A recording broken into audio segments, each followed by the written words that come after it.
سلامونه نیکې هیلې په دې هیله چې ټول روغ او جوړ اوسېږئ.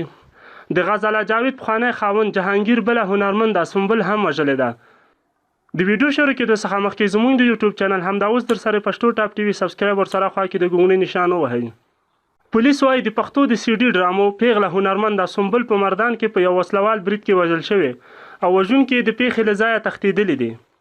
د وژل شوې هنرمندې نیکه خبریالانو ته ویلي سنبل د غزاله جاوید پخواني خاوند جهانګیر او د هغه ملګرو وژلې ده. سنبل چې د مردان د شیخ ملتون په ټي سټیکر کې میشته وه په سی ډي ډرامو کې د کار کولو ترڅنګ یې په سټیج کې هم کار کولو. د شیخ ملتون د پولیسو د تانې یو تن مشر محرر بختیار د پیښې د جزئیاتو بیانولو په وخت کې ویلي نن د شنبې په سهار 10 بجې 3 تنه نعیم خټک جهانګیر د غزاله جاوید پخوانی خاوند او نصیب شاه په اداکارې سنبل پسې د هغې کور ته ورغلي وو او غوښتل یې هغه له ځان سره په زوره پروګرام ته بوځي. پولیس وایي د سنبل د انکار نه وروسته دغو 3 واړو کسانو په سنبل ډزې وکړې او هغه یې وژلې ده.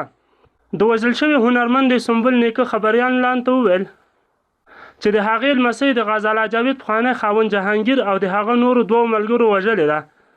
پولیس وایي د سنبل د نیکه په وینا یې د ملک جهانګیر، نعیم خټک او نصیب شاه په ضد مقدمه درج کړې او د هغوی د نیولو لپاره یې هڅې پیل کړې دي.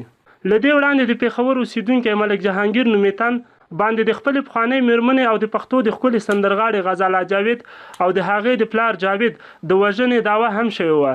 غزاله جاوید په 18 جون 2012 کال کې د پېښور په ډبګرۍ سیمه کې د شپې په وخت کې د بیوټي پارلر نه د راوتلو په وخت کې له وسلوال برید سره مخ شوه او چې پکې ووژل شوه، چې وروسته د هغې خور فرحت د غزاله جاوید او د خپل پلار د وژنې دعوه د هغې په پخواني خاوند جهانګیر کړې وه.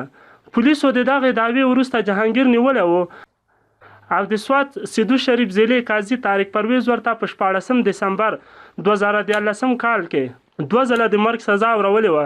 خو سرچینې وایي چې وروسته د غزاله جاوید کورنۍ سره د روغې جوړې په نتیجه کې محکمې د هغه د خوشي کولو امر کړی و.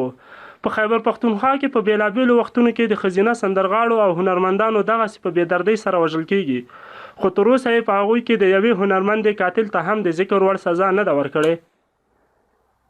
ویډیو در سره حتما لایک او له نورو دوستانو سره مو شیر کړئ.